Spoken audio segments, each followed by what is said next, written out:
you have to be kind of careful how you don't want to just say, oh, you're overweight, you need to lose weight, therefore we're taking away your favorite foods. That can be so damaging.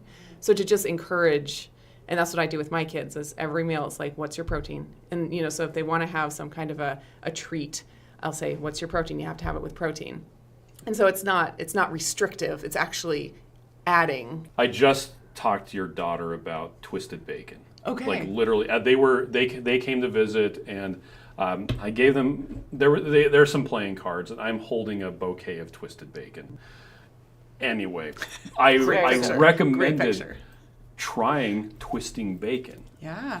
Because you can fit twice as much bacon in the cooking container. Mm-hmm. It cooks better, especially if you get the thick cut stuff. And she's like, let's go make bacon right now. Yeah. At our Airbnb where we're staying with Lindsay's family, we were making bacon yesterday morning for breakfast, and all the kids came in and they're like, oh, bacon! Like all of them, bacon! Bacon! So it's not like, no, you don't get to have XYZ treat. It's they're excited to get bacon. Yeah. Make them excited, help them to be excited about the healthier option.